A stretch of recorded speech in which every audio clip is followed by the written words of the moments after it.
Someone climbed Mount Everest last year. It took them years of training, months of preparation. They flew to Nepal. They spent weeks acclimatizing at base camp just so their body could survive the altitude. They risked frostbite. They risked altitude sickness. They risked their life every single step of the way up that mountain. Some people who attempt that climb don't make it back down. And you saw the view from the top in about 2 seconds. You type a couple of words, hit search, and there it was. The whole thing, crystal clear, for free, from your couch. No training, no sacrifice, no risk, just a screen and a Wi-Fi connection. And I want you to really sit with that for a second, because that moment, that tiny, completely normal, everyday moment is quietly doing something to you that you probably haven't noticed yet. And once you see it, you can't unsee it. It feels harmless. It feels like information. It feels like staying connected to the world. But what it's actually doing, slowly, over time, is stealing something from you. Something you can never get back. And most people go their entire lives without realizing it's happening. So that's what we're going to talk about today. The first thing the internet steals from you is your sense of what things actually cost. Not money. I'm not talking about money. I'm talking about the real price of things. Time, effort, patience, sacrifice, discomfort. The price you have to pay in real life to actually experience something, build something, or become something.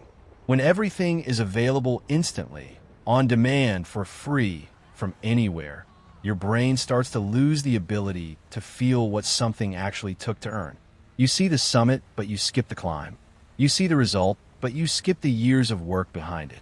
You see the finished product, but you skip every mistake, every failure, every moment of doubt that went into making it. And at first that seems fine. Why would you need to feel the struggle? You're just watching.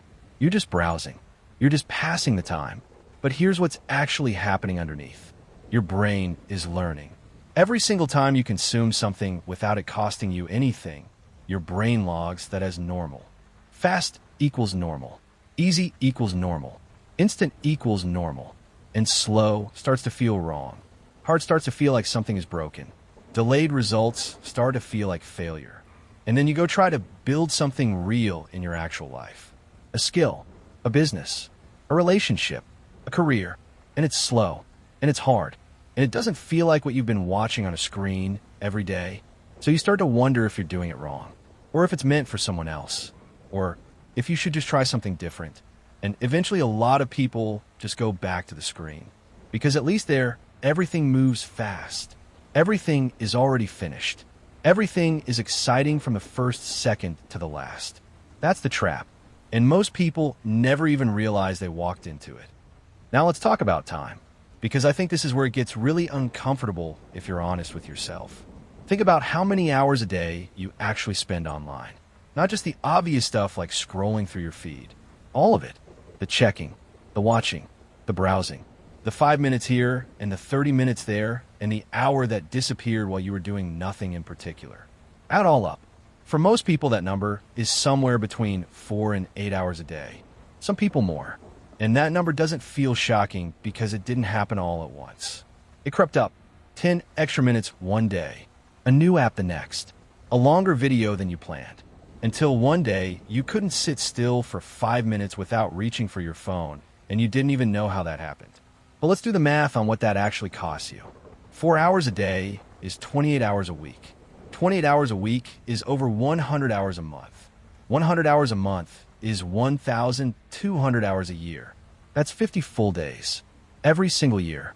Gone. Not invested. Not spent on something that grows. Not used to build the thing you keep saying you want to build. Just gone. Traded for content that you won't remember by tomorrow. And I'm not saying that to make you feel guilty. I've been there. I know exactly what it feels like to look up and realize that hours passed and you have absolutely nothing to show for it. No progress. No growth. Just a weird kind of tired that doesn't come from doing anything real. The kind of tired that makes you feel emptier than when you started. 50 days a year. Think about what you could do with 50 days. Think about the skill you could learn, the money you could make, the relationship you could build, the version of yourself that could exist on the other side of that time if it was pointed in a different direction. That's not a small thing. That's your life. Now here's the part that I think does the most damage. And it's subtle, which is why most people miss it. The people you're watching online, the ones with the life you want, the money you want, the freedom you want, the body you want, the business you want, most of them are not sitting online all day. They're busy. They're building. They're out there in the real world doing the thing. And then they come back and post the result. You're watching the fruit of their labor, the finished version, the highlight, the best moment of their best day. But because you only ever see that final frame, it starts to look effortless. It starts to look like it just happened for them. Like they woke up one day and it was all there. So without even realizing it, you start to compare. You compare your entire behind the scenes, every doubt, every slow day, every moment where nothing is working and you don't know if it ever will, to somebody else's highlight reel. That is not a fair comparison. It was never going to be fair. But when you're consuming that content for hours every single day, your brain doesn't stop to make that distinction. It just sees them. Then it sees you. And slowly, quietly, it starts to whisper that maybe you're just not that person. Maybe it's not meant for you. Maybe the gap is too big. And that whisper is a lie. But it's a very convincing one when you've been feeding it for years. Let's talk about the algorithm for a minute. Because I think once you understand what it actually wants, you start to see everything differently. The algorithm does not care about you. It does not care about your growth or your goals or your mental health or your relationships or how you feel when you put the phone down. The algorithm has one job: keep you on the platform as long as possible. That is the entire mission. Every feature, every recommendation, every autoplay, every notification that buzzes at exactly the right moment, all of it is engineered for one outcome: more of your time. And the way it does, that is genuinely brilliant. It watches everything you do, every pause, every click, every video you watch halfway through, every post you stop on for an extra second. And it builds a picture of you, your interests, your insecurities, the things that make you feel good and the things that make you feel bad, but keep watching anyway. And then it feeds that back to you in an endless loop. It finds your people, your tribe, the content that makes you feel understood and seen and like you finally found where you belong. And once it has that, it holds it hostage. Because now if you log off, you might miss something.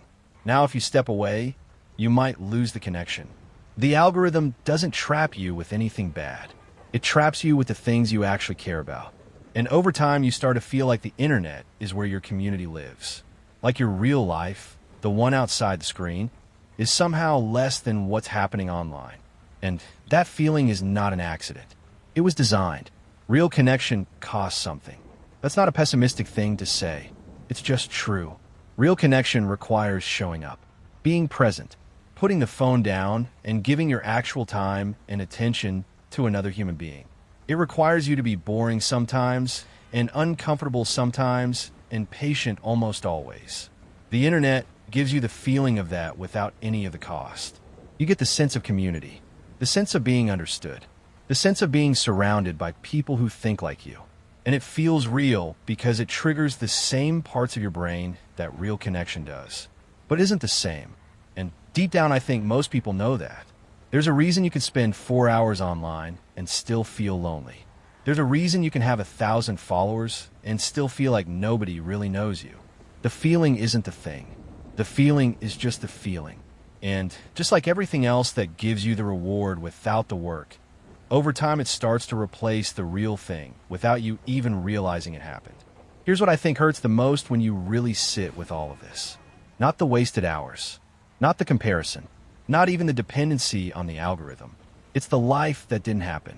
The conversation you didn't have because you were looking at a screen. The place you almost went but talk yourself out of because seeing it online felt close enough. The thing you were going to learn but never started because watching someone else do it satisfied the curiosity just enough to kill the motivation. The version of yourself that was supposed to show up, curious, present, restless in a good way, hungry for real experience, slowly going quiet. Because the screen was always louder and easier. And right there, you weren't lazy. You weren't unmotivated. You were just given something that was specifically designed to be more immediately rewarding than real life. In real life, the actual building, the actual showing up, the actual doing the hard thing. It doesn't give you dopamine in the first 5 seconds. Sometimes it doesn't give it to you for months. But when it does, when you actually earn something real, it doesn't fade the way the scroll fades. It stays. It builds. It becomes something you can stand on. Here is the thing I want to leave you with. Everything you have ever seen on the internet, every place, every skill, every experience, every life that made you stop scrolling for a second and feel something, you could actually go do that. Not all of it today, not all of it this year, but it is available to you in real life, with your actual hands, in your actual time, and your actual presence. The difference is that in real life it costs something.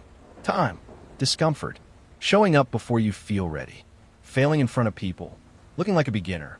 That is the price, and it is worth it every single time.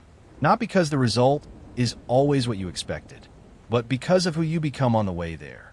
When you actually climb something, not a mountain necessarily, maybe just the thing that's been sitting in front of you for a while now.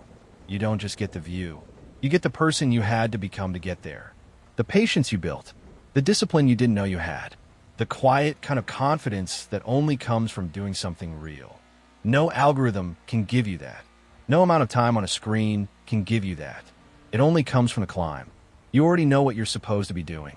If you're honest with yourself, you've known for a while. The internet didn't take that from you. It just made it very easy to put off. And every day that you choose the scroll over the work, you are not resting. You are borrowing time from the version of yourself that was supposed to exist. One last thing. This channel has no face behind it. No name. No person trying to be famous. Just an AI voice and a script written by someone who is still figuring it out, just like you. That was intentional, because the idea should matter more than who said it. If something in this video landed, share it with someone who needs to hear it, and come back for the next one. There's a lot more they never told us.